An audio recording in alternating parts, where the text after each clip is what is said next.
She's pregnant with a vampire child. This woman has become nothing but skin and bones. To see a loved one so devastated, Edward tried to persuade Bella to give up the child, but Father Carlyle told them, given the current situation, they can no longer stop the growth of the fetus. Bella's heart is gradually failing. We'll inject her with the venom of a vampire. There is little hope of a successful conversion, and Bella, as a mother, even if it's dead, but also to the last minute. As the days went by, there were more adverse reactions to Bella's body. At this point, Jacob's thought reminded the crowd, if Bella's having a vampire, then we can try to see if human blood works. To everyone's surprise, after Bella drank it, sure enough, it got better, and the pulse has increased. They finally saw hope, but new problems have emerged, with the werewolves surrounding the Edwards. They haven't been out hunting for food in a long time. 2 bags of blood from the hospital, also to prepare for Bella's production. In order to get Bella more blood, Carlyle finds Jacob, and we talked about a strategy. Subsequently, Jacob with 2 followers, for the 2 to return to the tribe, gathered all the werewolves around. When the werewolf of the negotiation finds out it's a trap, the Carlyles are out of the reach of the werewolves.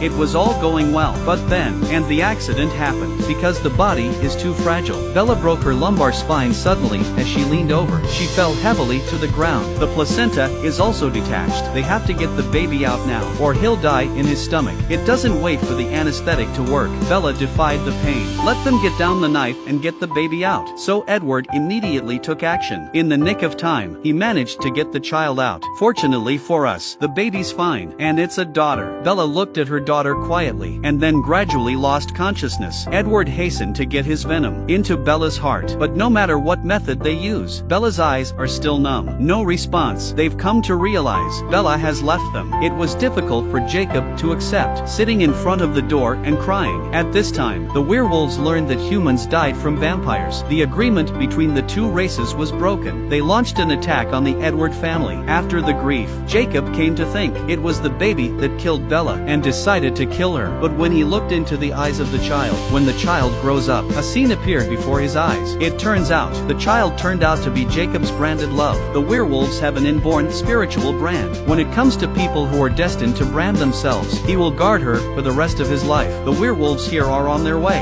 the Edwards at this time, to protect your family, in a desperate battle with the werewolves. But because the race is lost to all, they were beaten back by the werewolves. That's when Jacob rushed out to stop the fight, and make the branding public. And the werewolves have an absolute rule. It is not to hurt the brand of the same kind of people. In desperation, the wolves will turn around and evacuate. The race war, though, subsided, but Bella still didn't wake up. They put Bella in her makeup, waiting for a miracle to happen. But what they don't know is that, inside Bella, changes are taking place quietly. The venom of vampires, repairing her bones and wounds. The body's function and appearance are gradually being restored. That's it. Bella, who was once simple and weak, and finally became a vampire.